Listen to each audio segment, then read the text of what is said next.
to WeekNGeek, your new comics preview for January 4th, 2012. It's a new year. Happy New Year. Happy New Year. Our first episode of the new year. New year and new comics. So, what do you got? Well, I'm going to kick it off here with a trade paperback. It's more of a kind of a prestige format, a $7.99 deal here. This is Charlie Adler's Curse of the Wendigo. Oh, wow. Kind of a World War II tale with a monster and, opposing forces having to work together. Apparently, he's also using some actual photos, old photos dropped in the background with his other stuff. Sounds really interesting. Big fan of Charlie Adler's artwork. Does great stuff with Walking Dead, and I'm curious to see him do something else and do a Wendigo as opposed to zombies. Cool. Then we've got the much awaited Avengers Annual #1, which is the continuation of New Avengers Annual, where Wonder Man was ticked off and coming after our guys. Yeah, that was a long time ago. A long time ago, and I get that question at least twice a week. Did I miss it? Really? Is it sold out? Wow. No, it's just not out. It's finally coming out tomorrow. Finally get your Avengers Annual #1 there. Today. Tomorrow. Maybe tomorrow. I don't know. This might post What day tonight. is this? Who knows? Yes. Then we've got Betrayal of the Planet of the Apes, number 3. This book's been great. Yeah, Adventures of Young Zayas. Absolutely. This book, I've been selling out of this book like crazy. This is the 3rd issue of that. I don't know, kind of curious to see more of how this figures out here. Then we've got Fear Itself, The Fearless, issue 6. This has been fantastic. This is, was it Cullen Bunn and Matt Fraction and Chris Yost and, some artwork by Mark Bagley.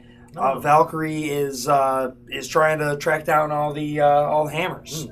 And it's been kind of fun and interesting and much more interesting than Fear Itself because it just seems to have more direction and they're taking their time with it a little bit more. 12 issues as opposed to 7 and you were able to kind of tell what's going on. It's a difference between a story and an event. True. Very true. Events have a problem built in because they have crossovers. This is just a story in and of itself. And it's doing a great job. Then we've got Punisher #7. I can't believe I'm still sticking around on this book, to be honest. At issue 1, I was like, I'm going to check it out until I get bored with it. I kind of like this book. It's a kind of a gritty crime book. It's more interesting to me than a typical Punisher book usually is. Punisher running around killing people doesn't appeal to me. But you add this crime element, you got some cops in there doing, feeding him information and whatnot. It's a fun book, and I think Greg Rucka is doing a great job writing it.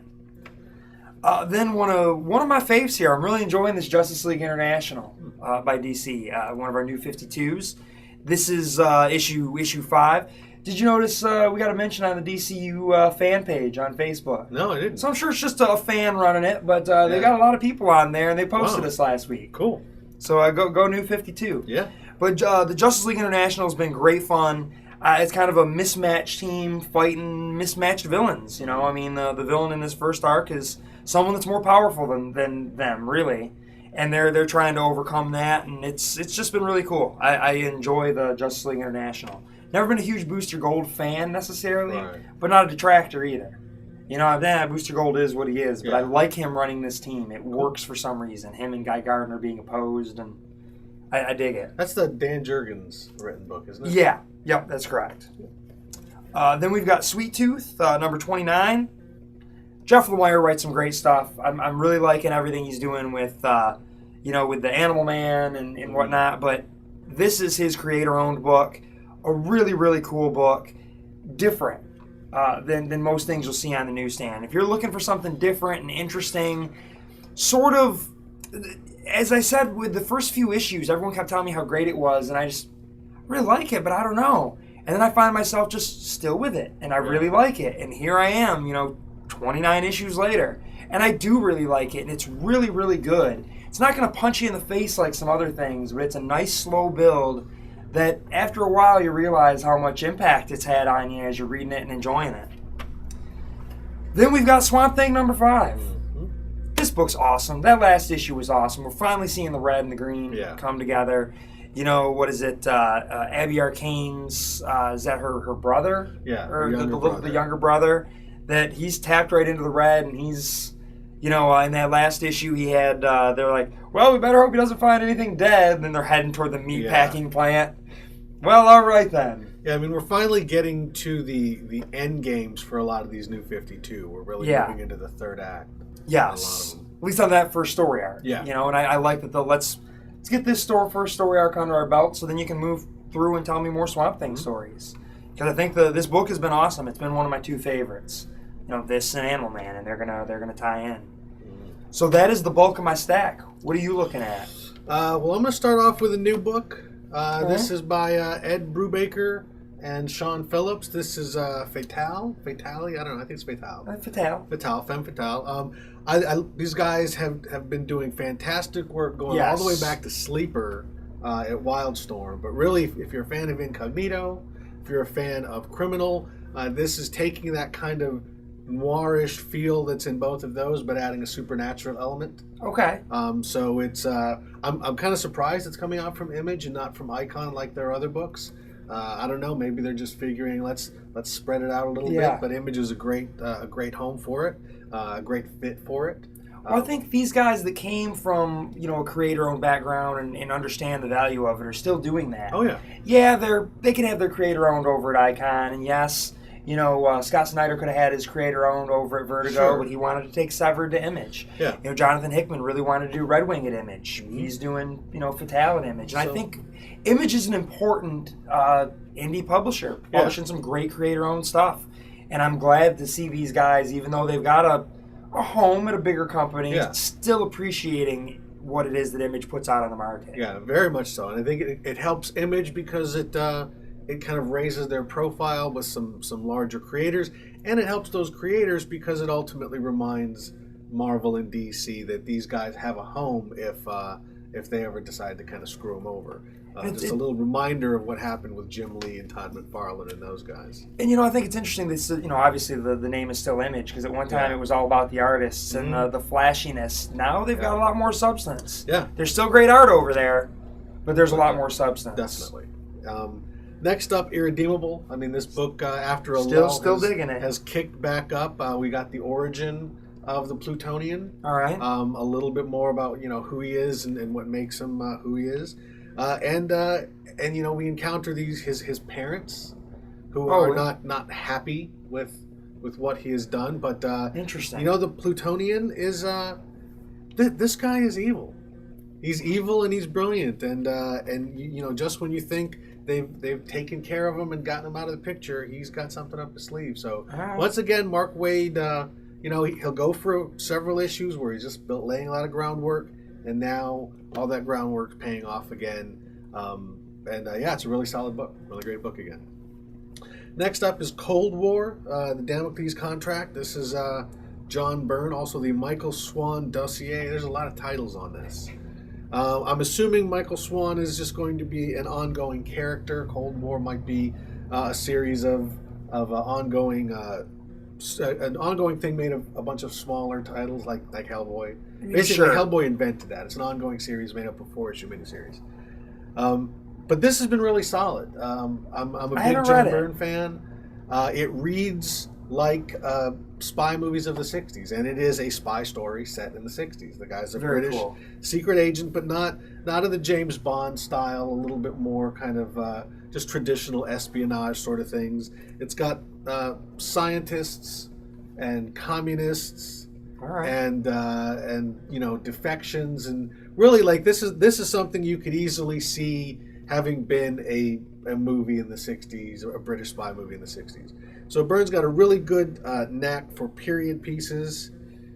He does. This actually feels a lot like some of the Star Trek stuff that he did that was set in the 60s. All right. So he's got a good knack for period pieces. He's got a good knack for non-superhero stuff. I'm actually kind of liking this more than anything super. Actually, he hasn't done superhero stuff in a while. No, it's been a while. But I think he's kind of in his element playing with something different these days.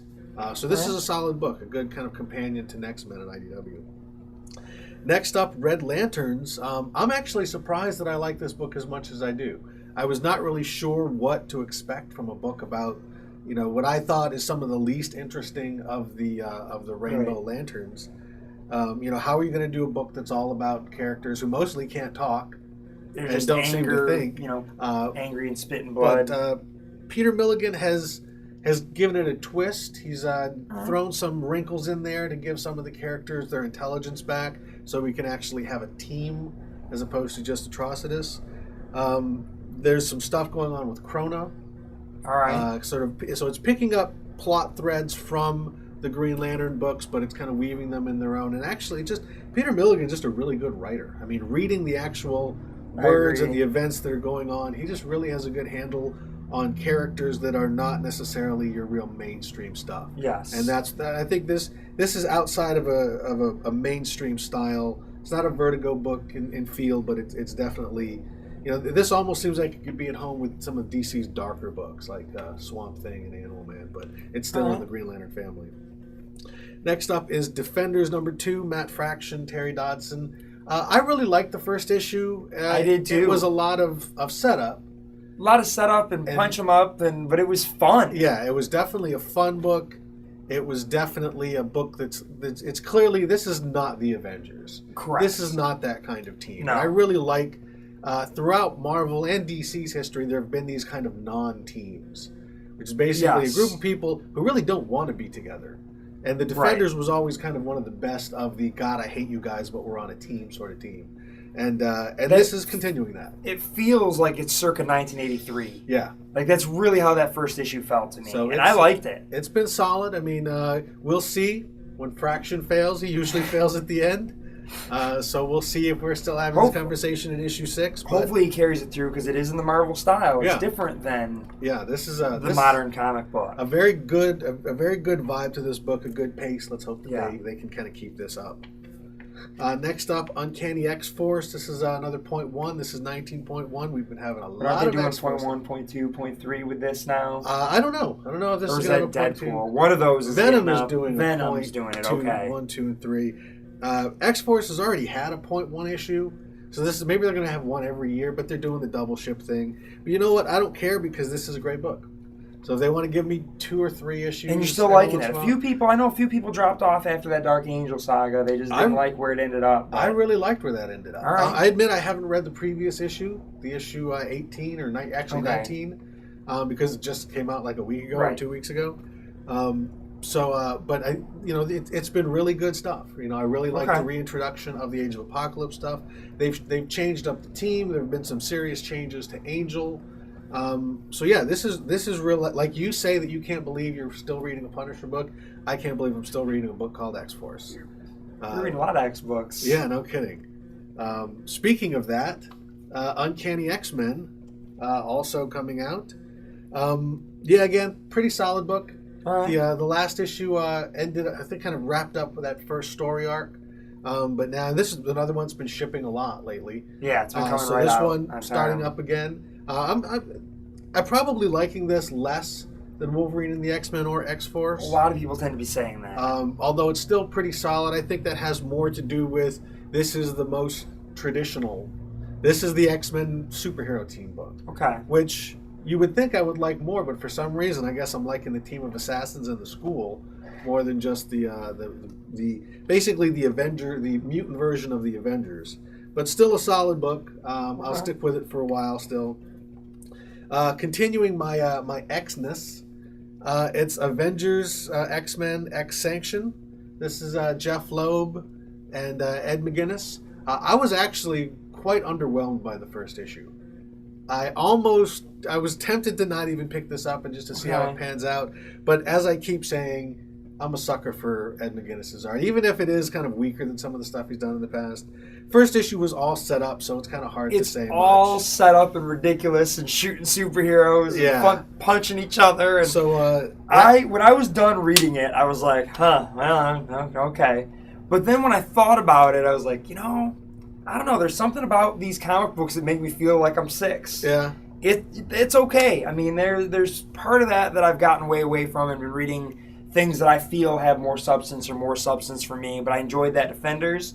And thinking about that, I don't know, comic book where they just punch each other and duke them out was okay, and it kind of fit the bill for me. And that's the thing is, let's hope it pans out to be a little bit better than that if they're going to get 4 issues out of you at $3.99 a piece. But yeah, when I was first hearing Loeb talk about this, he had he was mentioning, the first issue was Cable versus Captain America. And he liked that matchup because these are both men who are basically out of their own time. A man from the past versus a man from the future. Like, wow, that's actually really clever. Yeah. And then he said in the second issue, it's Cable versus Iron Man, which is, a man who lives his life by technology, versus a man who literally is technology. All right. So a lot of great high concept stuff. And then you get to the issue, and all it is people punching and shooting. It was written by Jeff Loeb. So yeah, if which shouldn't surprise me, because that's all Red Hulk was, and I love that book. So maybe I was expecting a little bit different out of this. Still, it's worth giving a shot. Again, the $3.99 is a little tough for something that honestly doesn't take that long to read, because you can skip the words; they're not important. But if you like watching, big muscly dudes pound each other, this is a good book for you. So that's my stack. All right, that brings me to the top of my stack, which I alluded to several times already in my first surprises in this episode. None whatsoever. No cliffhangers. No. This episode was not directed by M. Night Shyamalan. No twist. No crazy twist. All right, we got Animal Man number 5. This is my favorite of the New 52s. It is a horror-driven superhero book. Yeah. I mean, I say superhero loosely because he is a superhero, and it is in there. Not all superhero books have to be capes and tights and that sort of stuff. There's more to this. There is substance in this, which I really like, and we're getting closer to fighting the Rot, and all that's going on. And I'm guessing, what is it, the next issue that Swamp Thing and Animal Man are going to have to collide here eventually. I mean, they're both following the same path. Yeah, definitely. And but just great, interesting stuff. The 3 characters that are something's going on with Animal Man here, in that last issue, and I don't know. Let's see what we do in this next one. I love it. I think Animal Man's a great book, and if you have not been reading it, you should be. You should. You really should be. My top, again, no surprise. It's been my top pick several times. It's Action Comics number 5. This is the Grant Morrison reboot. This particular issue, though, we jump away from the Metropolis storyline, and we start to explore the new, yet still kind of old origin. Okay. So we jump back to Krypton. We see what gets the things that led up to him being launched in the ship. That's really why it's at my top, because I've been curious to see how they're going to handle the origin in this reboot. Sure. We get the new take on Krypton. It's not the John Byrne, super dry science thing. It's not it's not kind of like the Birthright sort of weirdly high tech thing, and it's certainly not the kind of amalgam of everything like Jeff Johns did. We're back to Jor-El looking like Superman wearing a headband, and not Marlon Brando. Nothing is crystal. This is actually really reinforces just how much of a throwback this book is. This is a modern version of the Golden Age Superman origin. Even Jor-El even has a planet with a ring on his chest. Awesome. Crypto is there, and instead of it actually looks a little bit more like a wolf. The Phantom Zone is in this. There have been previews of this before online. So that's, for me, a lot of people are asking, why do we need Superman's origin again? We just had Superman Birthright end last year. Or not Birthright. The Secret Origin end last year. We had Superman Earth 1 last year. We had Birthright just a few years before that. But this is an all-new take. This is the New 52. It's a new take, but it's also an old take. It's very clearly going back to the roots, even in the origin. And so that's what interests me a lot. This is stuff that you've seen before, but updated. All right. Updated them, and even Krypton. It may be sort of Silver Agey. I mean, it's the green Jor-El with the headband, but it doesn't look like a Flash Gordon. It's still a modern, high-tech sci-fi throwback, if that makes any sense. They can be. I don't know how they're pulling it off, but somehow they are able to make this book both feel like it's from the 30s and today modern. at the same time. I like it. I like the book a lot better than I thought I was going to. So, at first, I was like, Grant Morrison doing Superman? I don't want to eat my broccoli. But I like it. It's all right. And this issue, and Mom put some cheese on the broccoli for me and made it palatable. Having Rags Morales, and on this one, it's one of the Kuberts. I think it's Andy Kubert, Adam Kubert. I just call him one of the Kuberts. There's just 2 guys named one of the Kuberts. Because we all know Joe. Joe's fine. He shouldn't have named his kids with names that start so similar. So keep that in mind, parents. don't name your sons Andy and Adam because no one's ever going to know who they are for the rest of their lives. But so yeah, Superman still on top for me. Right on. I think with that is your Week in Geek.